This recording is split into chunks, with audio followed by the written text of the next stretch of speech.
나 제레미 밀스 팟캐스트 너무 좋아요.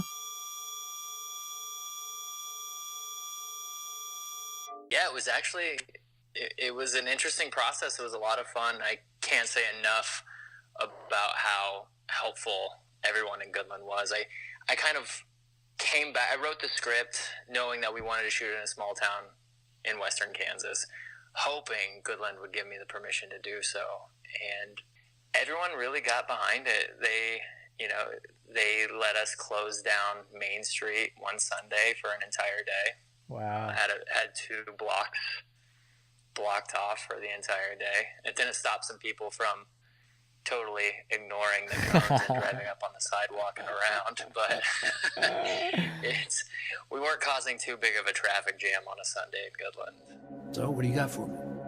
Just a drifter who wandered into town and showed up dead in a field. Got any idea who he might be? That's that old boy we dropped off outside of town yesterday. Drifted into town a couple days ago, and we tried to help him on his way. Anyone new on the scene? So, how long will you be staying with us, Mr. Raines? 5 nights. It's just enough time to get comfortable. I hope not. Any hard evidence? He had a pack on him.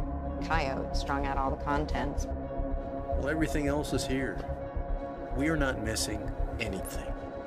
So why are you taking all these pictures, huh? Is it like look at these small town country idiots, how they live? Is that it? It's for a book. What kind of book? You know, the rest of the town hasn't caught on quite yet, but I'm afraid it'll be too late before they do. Caught on to what? I've never been one for conspiracy theories, Mike. Well, today might be a good day to get one started.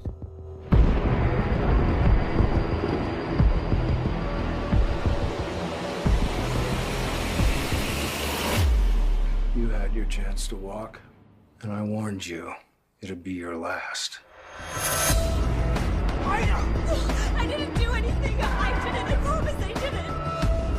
You have no idea who I am. So far, it's just a feeling. No point in getting everybody riled up over a feeling. So welcome back. It's the Jeremy Mills podcast. This is going to be a fun one for a lot of people. 2 Goodland boys reunited by Goodland the movie. We welcome the director, Josh Doke. Thanks for doing it, man. Yeah, thanks for having me, Jeremy. This is great. Yeah, it's exciting, making me think back to when we were in high school together. I want to say you were a senior when I was a freshman, but I might be wrong. No, I think that's right. I was kind of trying to refresh my memory. When you reached out to me, I was trying to remember exactly how many years apart, but I think that's right. Right. And you'd played football, right? Did you break your leg your senior season? I did not. I did play football, yes. Okay. I had no serious injuries my senior year.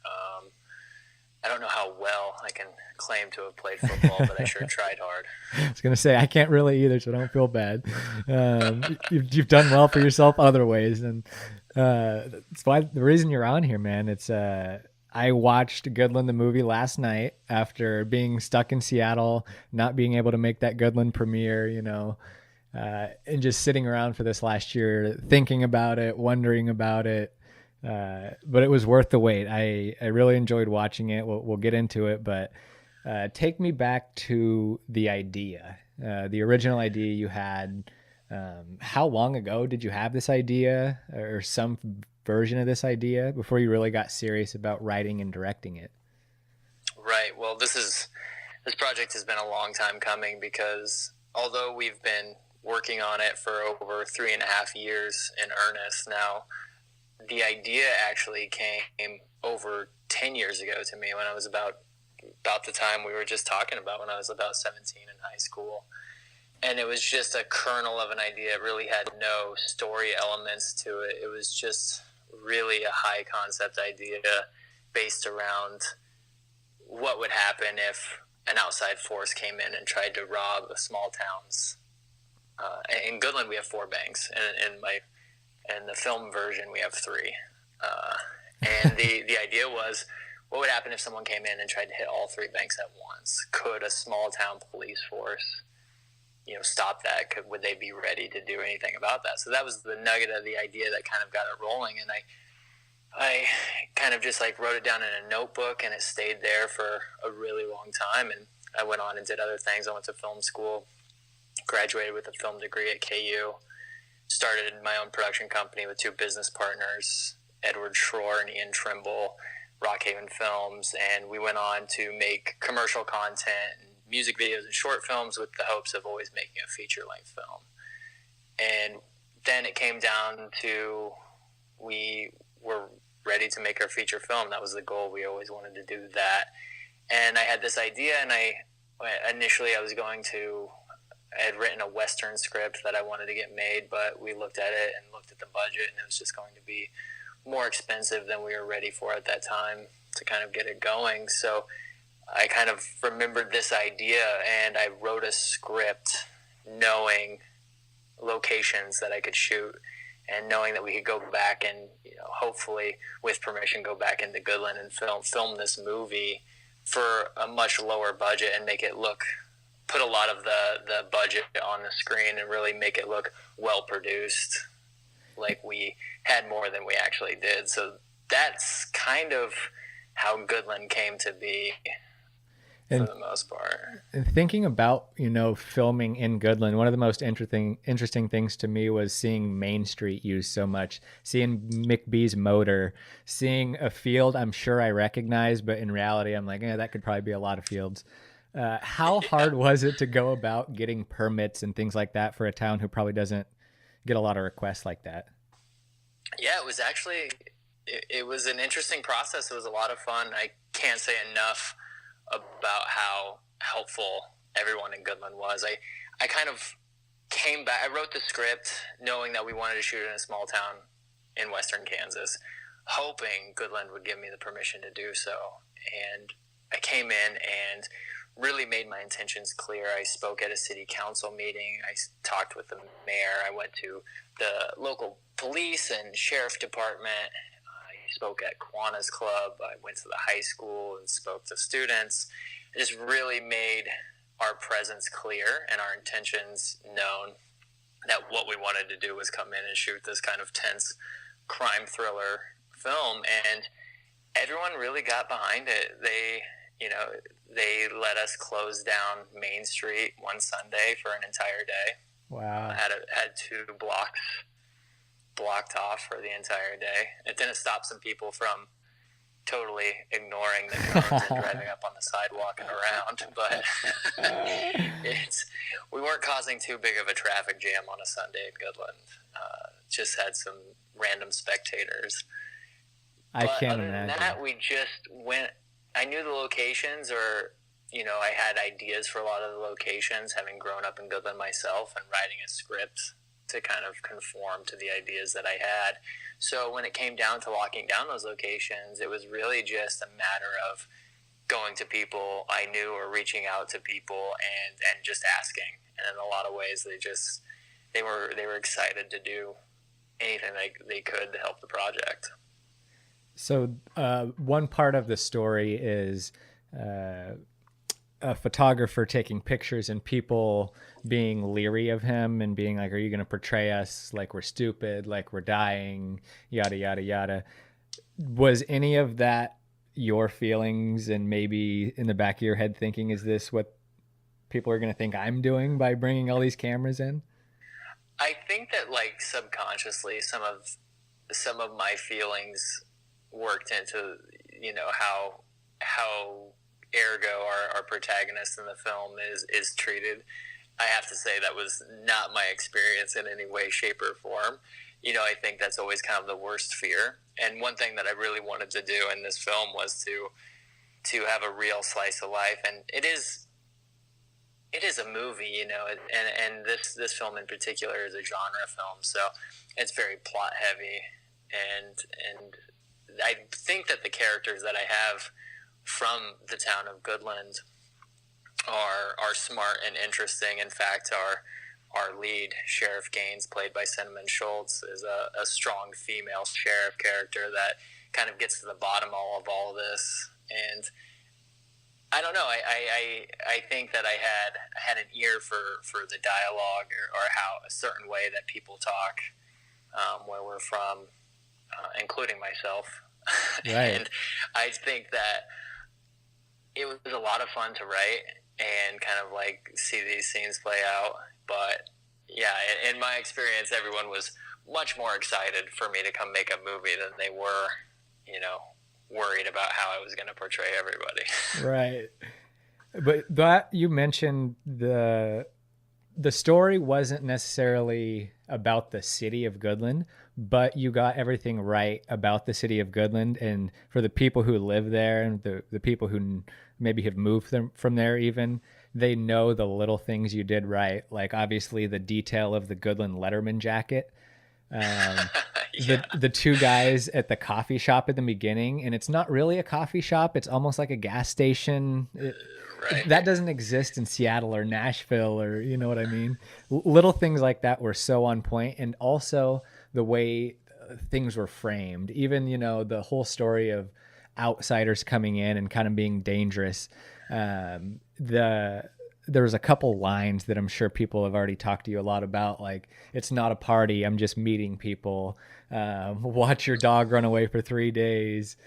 Stuff like that was just so perfect. Yeah. I think that it was, I just, like, as I said, I think that I kind of had an ear. Growing up there, I had 18 years of experience kind of culminating to come out in Goodland, the film. And it was also, I really wanted to make, it's a fictionalized version of Goodland, right?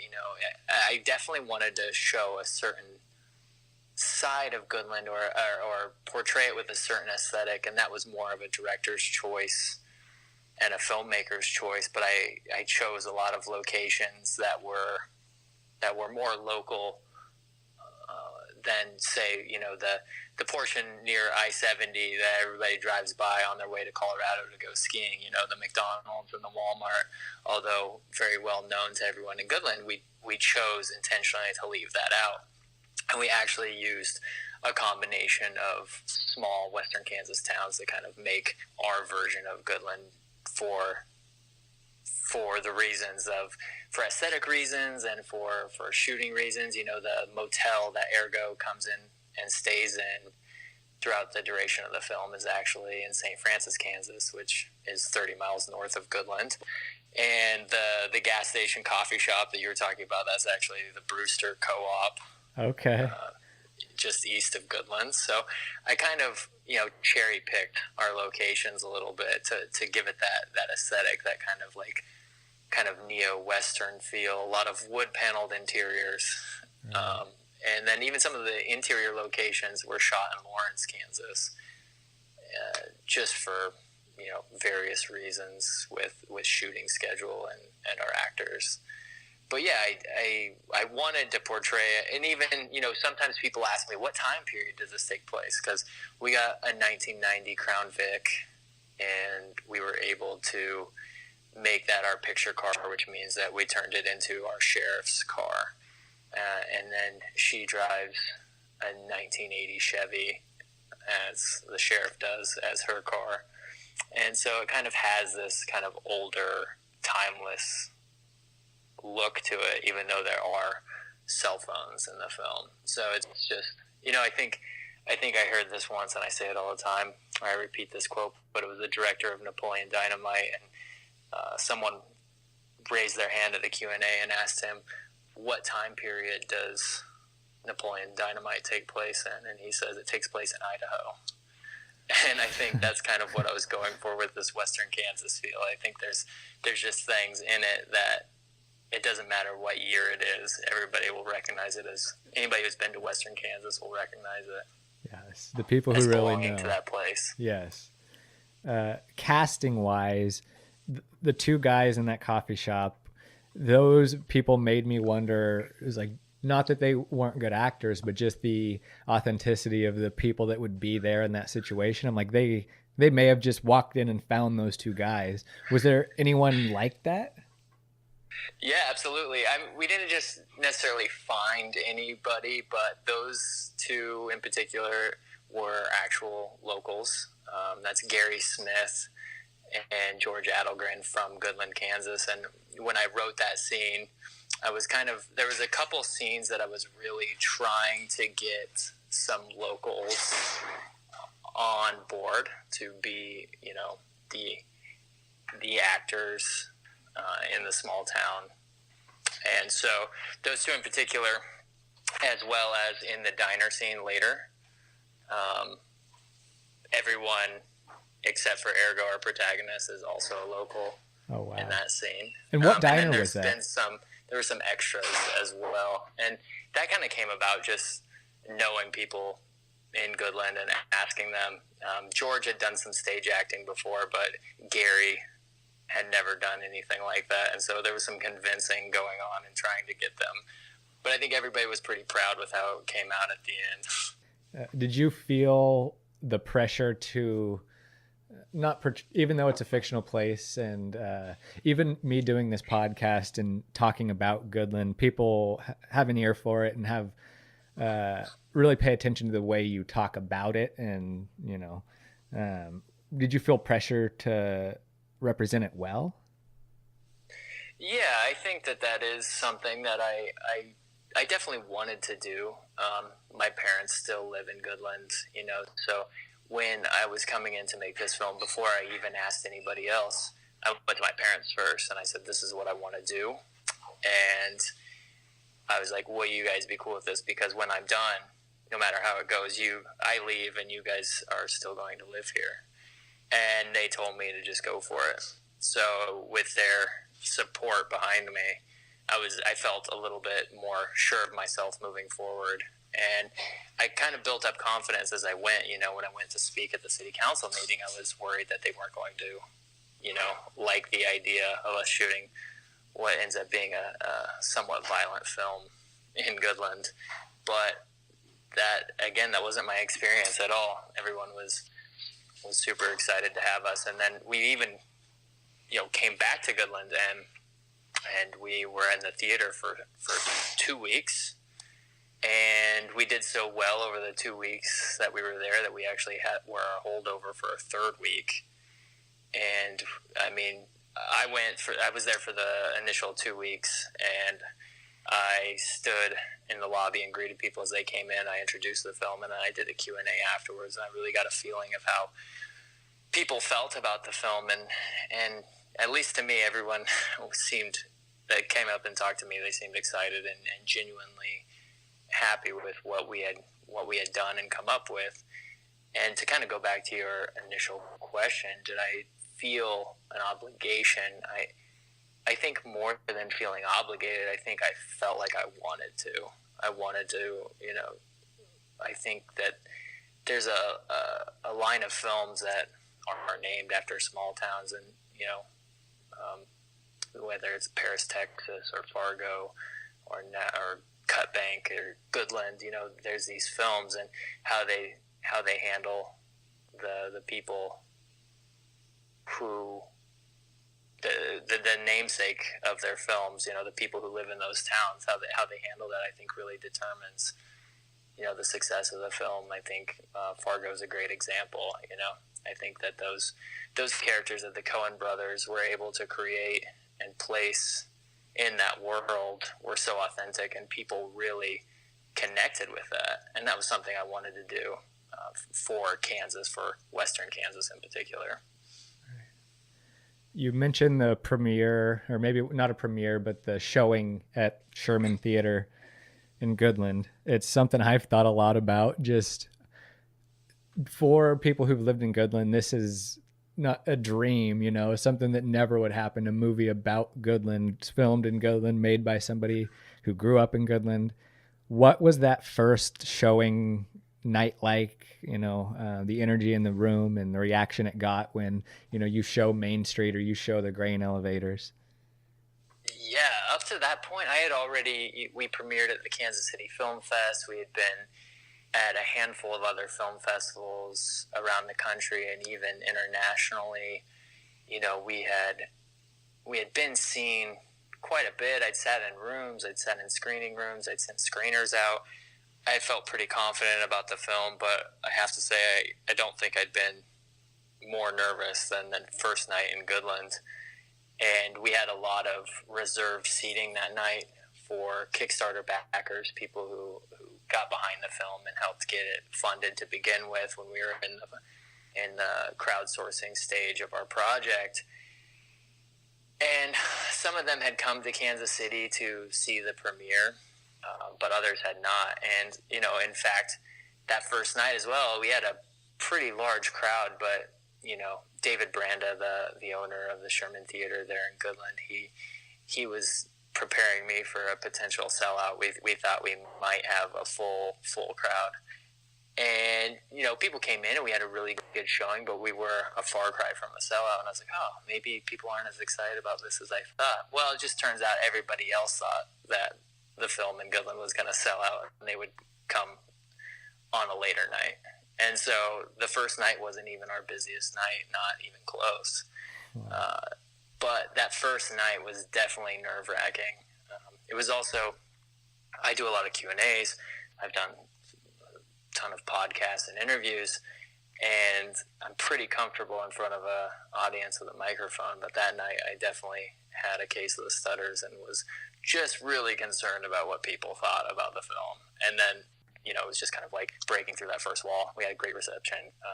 People loved the film, had great questions afterwards. And then it just kind of was, you know, a smooth sailing from there for me. Yeah.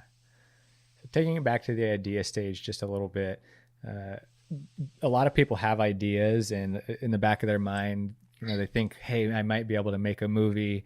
This is a great idea. What were the milestone decisions that led you to actually be able to do that? I think that first and foremost, you know, going to film school was a good base. I went to, as I said before in the podcast, the University of Kansas and got a film degree. And it's a theory-based program, so a lot of the hands-on experience that I got while I was in college was outside of the classroom through internships and just taking initiative on my own or, you know, with my friends that I'd met in film school. And that's actually where I met my two business partners. And I think some of those milestones, that's always what we wanted to do. We wanted to make films, and we kind of came up with this really scrappy, low-budget kind of mentality, this guerrilla filmmaking mentality that we were going to always strive to make our projects look like we had more than we did. And coming together with a group of like-minded people that kind of support each other, and we're kind of feeding off of each other, and we were just like going for it, you know, just making these short films and making these music videos, and then being able to like start a company that has, you know, been around now for going on like 6 years. I think that was really, you know, we did some short films and had some success in that world and did some music videos. And I think I was just chomping at the bit to get a feature under my belt.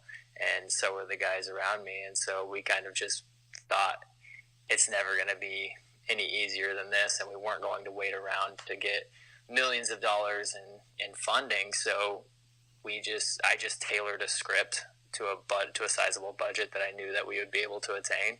And we just went after it. That's awesome. What changed the most from your idea to the finished product? Was there a lot of things you had to sacrifice or just logistically things you had to change?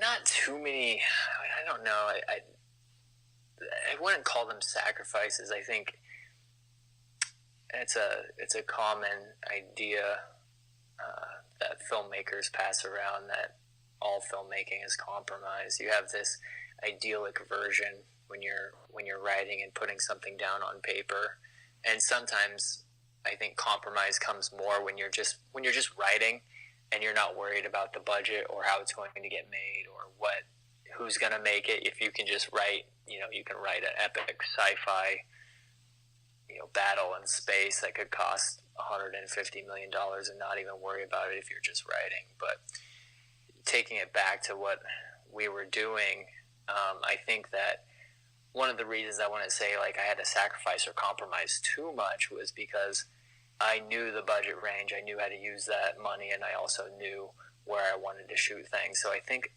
some things even came out better than I had pictured. I think a lot of where I would say the compromise comes in is with the scheduling. Every filmmaker wants more time. And we shot this entire film in 17 days, 12 days on location in western Kansas. And there's scenes that I look at now and I just think if I would have had one more day, if I would have had, even a half a day more for that scene or for the setup, things would change. And I think that's always going to be the case, but 17 days is definitely cutting it tight. Yeah, that's amazing. That is crazy.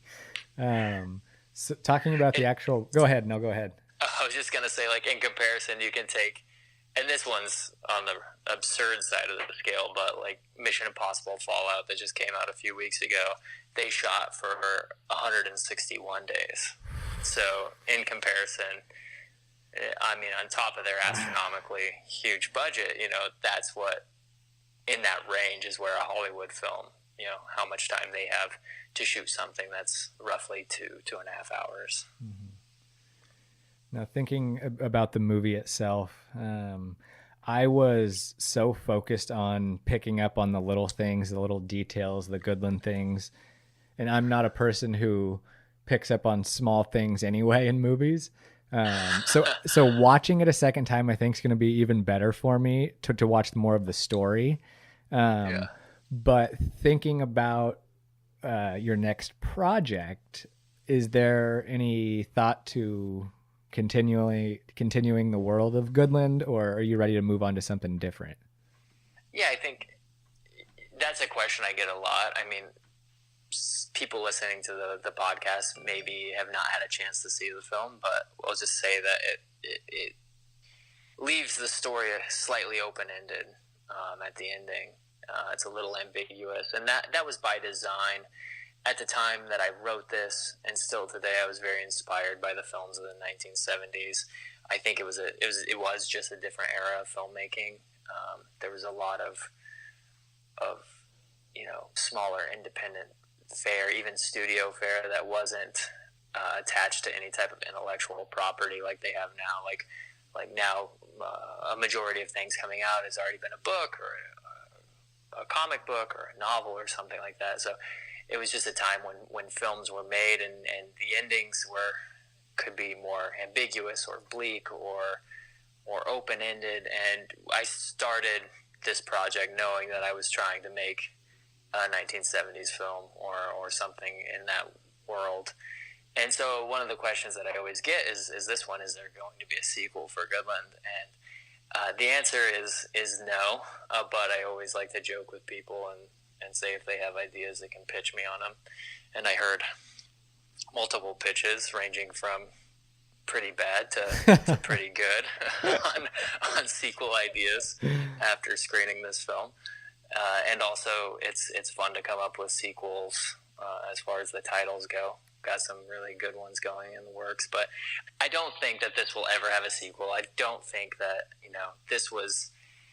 this film was a small micro-budget independent film, and to warrant a sequel, most of the time you have to have a pretty large fan base, which I guess we have a decent-sized one of about 4,500 people in Goodland, Kansas. I mean, and that grows every year. Outside of that, but right. I don't think that there will be a sequel. I think that I will be moving on after this, working on other projects. I've written a couple other things, and I'm kind of looking for my next thing to direct or writing my next thing to direct, but it's not set in stone yet. The film industry is definitely one of, you kind of wait till things are greenlit fully before you say too much about it. For sure. Yeah, the ending you were talking about, I was definitely glad that my wife was there to help me out and be like, no, you got to remember this part, remember that part. Like, oh, okay. Right. So if you haven't seen the movie, I also wanted to. I wanted to make a film that warranted a repeat viewing, at least one, without being like confusing. Right. I think we walk that line. I think all the breadcrumbs. We leave all the breadcrumbs. All the clues are there. We intentionally show everything that I wanted to show. I do think, though, that most people who have seen it twice have said that they understood everything just a little bit better. Their eyes were open. They were looking for things. And another thing is the people from Goodland. They spend their first viewing picking out landmarks and recognizing people that they see on screen. So my mom's guilty of that. We were at the premiere in Kansas City. She loves this story, by the way. I'm kind of poke fun at my poor mother a little bit, but we were sitting at the premiere in Kansas City, and I was sitting next to her. I was sitting between her and my girlfriend, and it's a pretty serious revelation in the film, and they're on Main Street towards the end, and my mom leans over to me, and I thought she was going to say something about the movie, and she says, "The flower planters on Main Street sure look nice." I said, "Are you even watching the movie?" It's funny because I also had that thought. I'm like, okay, those look good. Good call. Yeah. So that tends to be what I hear most is for people who are familiar with the area. They're trying to map it all out and figure out where everything is. Yeah, it's not distracting, but I've never done that with a movie before. I've never really cared, or thought about where it's shot, but I have the movie playing just as we're recording this, and they're in McBee's motor right now. And even the detail of I remember those tools and that jack and all this stuff. It's perfect. Yeah. But to give you my review of the movie, I've never given a movie review before, but I wrote one out here. Let's hear it. All right. Hear it. So eerie and tense with a perfect portrayal of Goodland without focusing on the town. All right. Yeah. I dig it. Yeah. You were much kinder than the LA Times. Okay. In doing research for this, I Googled a lot, and being in the public eye, a lot of what you remember seeing or reading is the critics. How have you handled that? I think I've learned to take it, with a grain of salt. I think that it happens to every filmmaker, anybody who creates art and puts it out to be consumed by the world. There's a certain level of critique that falls on them, and some things just aren't for certain people, and some people will get it and some people won't. And I've had far more people come up to me and tell me that they've enjoyed the film, or they really like the film, and they can't wait to get the film on DVD, and how much it means to them that a movie was made of their hometown, or even that a movie outside of people from our hometown, because I set out to make this film to have a wider reach than just Kansas. I always said that I didn't want it to just be Kansas good. I wanted it to be good. And there's a lot of people who come up and have really enjoyed the film and want to talk about it and want to talk about how we did it and how we made it. And I think that those conversations really keep you going, or, we've had good reviews as well. So you can't let one bit of criticism or even, multiple pieces of criticism really get you down, because everyone goes through that. And there's also just this thing that you have to realize is that once you get to a certain level, they're not grading on a curve either. I didn't get to send in my budget to the LA Times and tell them that, we made this for the catering budget of most small budget films. And so they were just, reviewing it as they would any other movie. And I appreciate that. It's great to even get to a place where a publication like the LA Times is looking at a film that you made.